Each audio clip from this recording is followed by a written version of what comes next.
ஒரு ரொம்ப வருஷத்துக்கு முந்தைய ஒரு 12 வருஷத்துக்கு முந்தைய 10 வருஷம் இருக்குன்னு நினைக்கிறேன். நான் வந்து ஒரு கதையை போய் நான் வந்து தானு சார்கிட்ட சொன்னேன். சொன்ன உடனே தானு சாருக்கு வந்து அந்த கதை பிடிக்கல. சொன்ன தம்பி இந்த கதை என்னால் பண்ண முடியாது அப்படின்னாரு. அந்த படம் தான் நந்தலலா. ஒரு 10 வருஷத்துக்கு அப்புறம் தானு சாரை திரும்பி மீட் பண்ணி பேசும்போது நம்ம ஒரு படம் பண்ணலாம் தம்பி அப்படின்னாரு. அப்போ நான் கதையை சொல்லலை அவருக்கு. ஆக்சுவலாக இல்லை சார், நான் வந்து 10 வருஷத்துக்கு முந்தைய ஒரு கதை சொன்னேன். அந்த கதை உங்களுக்கு ஏன் பிடிக்கலன்னு எனக்கு தெரியும். ஏன்னா 10 வருஷத்தில் நான் புரிஞ்சுக்கிட்ட ஒரு விஷயம் வந்து யார்கிட்ட போய் என்ன மாதிரி கதை சொல்லணுன்றதை புரிஞ்சுக்கிட்டேன். அது ஒரு சின்ன எவல்யூஷன். அது ஆங்கிலத்தில் பிச்சிங்னு சொல்லுவாங்க. நான் பிச் பண்ணது ரைட்டான கதை இல்லை சார் உங்கள்கிட்ட அப்படின்னு சொன்னேன். இந்த கதையை அவர் கடைசி வரைக்கும் இன்றைக்கி வரைக்கும் அவர் கேட்கவே இல்லை. விஜய் சேதுபதி மட்டும்தான் சொன்னேன். நான் எப்பொழுதுமே தானு சாரை வந்து நான் உயரமாகவே பார்த்து கொண்டு இருக்கிறேன். நான் சினிமா சேர்றதுக்கு முந்தி அவருடைய படங்களுடைய போஸ்டர்,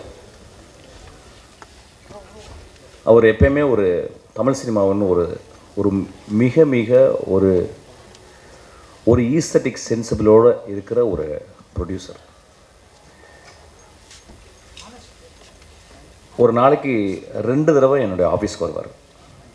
நான் வந்து என்னை வரவே அலோவ் பண்ண மாட்டேன். நான் வரேன் சார் ஆஃபீஸ்க்கு அப்படின்னா, இல்லை தம்பி நான் வரேன். காலையில் ஆஃபீஸ்லேருந்து வந்து என்னை பார்த்துட்டு அப்புறம் நைட்டு வந்து பார்த்துட்டு போவார். நான் இத்தனை படங்கள் 27 வருஷம் நான் சினிமாவில் இருக்கேன். 18 வருஷம் நான் டேரக்டராக பண்ணி முடிஞ்சிருக்கேன். தானு சார் மாதிரி எனக்கு ஒரு சுதந்திரம் கொடுத்த ஒரு ப்ரொடியூசரை நான் பார்த்ததே இல்லை. ஏன்னா அவர் ஒரு படத்தை அவர் எப்படி எடுக்கிறாருன்னா, இப்போ இந்த படத்தை பற்றி மேக்ஸை பற்றி சொல்லும்போது, தம்பி ஒரு கதை வந்து ஒரு பையன் வந்து சொன்னான் தம்பி, அது ரொம்ப நல்லா இருந்துச்சு பாருங்க. He always dreams about stories. அவருடைய இன்டர்வென்ஷனும் பார்த்தீங்கன்னா ஒரு க்ரியேட்டிவ் இன்டர்வென்ஷன் தான் இருக்கும். யூஸ்வலாக ஒரு டேரக்டர் அப்படின்னா ஒரு படி வந்தால் பிறகு வந்து we unknowingly will become arrogant. We never listen to some people's councils. But நான் சின்ன வயசு ஃபஸ்ட்டு படத்தில் தான் அப்படி கிடையாது. என்னுடைய அசிஸ்டன்ட் டேரக்டர் தான் என்னுடைய முதல் கவுன்சில்ஸ், என்னுடைய ஜட்ஜ்மெண்ட்ஸ் எல்லாமே அவங்க தான் கொடுப்பாங்க. அதுக்கப்புறம் என்னுடைய ஒரு 11 நண்பர்கள் இருக்காங்க உலகளாவி. ஸோ நான் ஸ்கிரிப்ட் எழுதி முடித்தோன்னு ஒரு 11 நண்பர்களுக்கு வந்து நான் வந்து ஸ்கிரிப்டை வந்து மெயில் பண்ணுவேன். அவங்க படிச்சுட்டு வந்து சொல்லுவாங்க. ஆக்சுவலாக எனக்கு இந்த படம் ரொம்ப வித்தியாசமாச்சு. நான் ஒர்க் பண்ணுற ட்ரெயின் படம் வந்து நான் எல்லாமே தானு சார்ட்ட சொல்லுவேன். ஏன்னா நான் வந்து ஒரு இயக்குனராக மட்டுமே ஒரு 50 லென்ஸில் போட்டுட்டு நான் I'm seeing my world and my world. But ஒரு ப்ரொடியூசராக வந்து அவங்க வந்து sometimes they wear long lens, sometimes they wear 24 lenses. ரொம்ப அகலமாக பார்க்குறாங்க. நான் நேற்று தானு சார்ட்ட வந்து நான் சொன்னேன். ஆக்சுவலாக வந்து ஒரு படத்தை வந்து 3 விதமாக பார்க்கலாம் சார். ஃபஸ்ட்டு வந்து வியாபாரமாக பார்க்கலாம், 2வது வந்து அதுக்குள்ள இருக்க டெக்னிக்காலிட்டிஸ், 3வது வந்து அதோடைய கலைத்தன்மை. சில நேரங்களில் வந்து கலைத்தன்மை முன்னாலும் டெக்னிக்காலிட்டிஸ் மிடில்லையும் வியாபாரம் வந்து 3வது ஆயிடுது. ஆனால் இன்றைக்கி ஒரு சினிமா அப்படின்றது ரொம்ப ரொம்ப ஒரு காம்படிட்டிவான ஒரு எக்ஸ்ட்ராடினரி இண்டஸ்ட்ரி. பட் ஆனால் ரொம்ப காம்படிஷன். ஸோ அதை நிறுத்தி வெளியே கொண்டு வந்து சேர்க்குறதுக்கு வந்து ஒரு ப்ரொடியூசர் படுற கஷ்டம் நான் கற்றுக்கிட்டேன், நான் பார்த்துக்கிட்டேன். ஸோ இப்போ நான் என்ன பண்ணியிருக்கேன், அந்த ஷிஃப்ட்டை வந்து ஃபஸ்ட்டு ஒரு படம் வந்து அந்த படம் வந்து அந்த போட்ட காசை அவங்களுக்கு வந்து கொண்டாந்து கொடுக்கணும்.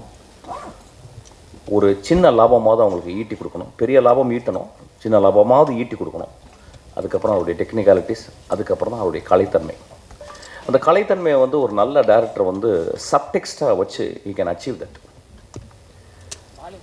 நான் எதுக்கு இது சொல்கிறேன்னா, ஒவ்வொரு நாளும் தானு சார்ட்ட வந்து சில விஷயங்கள் நிறைய பேர் என்னை பற்றி சொல்லுவாங்க, நிறைய அரகண்டான டேரக்டர்னு. அஃப்கோர்ஸ் ஐ ஆம் in my own way to stick to my creative freedom.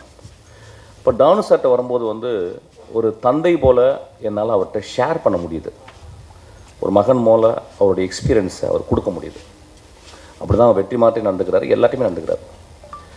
முதல் ஷோ காலையில் ரிலீஸ் ஆகுது இந்த நேரத்து வெற்றிமாறனுக்கு.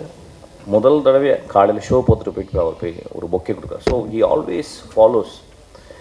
இந்த மாதிரி ஒரு சுறுசுறுப்பாக தானு சாருக்கு என்ன வயசுன்னு எனக்கு தெரியல. ஐ திங்க் 22 வயசுன்னு நினைக்கிறேன். ஆக்சுவலாக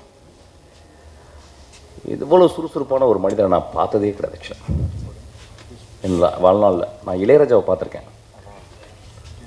ஒரு மியூசிஷியனாக. But a producer I have never seen such a most agile and always active. Always வந்து தம்பி இப்படி பண்ணலாம் அப்படி பண்ணலாம். நேற்று கூட ஒரு பாட்டு பண்ணி போட்டேன். வந்து தம்பி நல்லாயிருக்கு இன்னும் கொஞ்சம். So he gives me more energy. அதை வந்து நம்ம ஒரு க்ரியேட்டிவாக நம்ம எடுத்துக்கணும்னு நினைக்கிறேன். ஆக்சுவலாக எனக்கு இந்த ஒரு this thing I learn from Thanu sir. I am so grateful to you sir.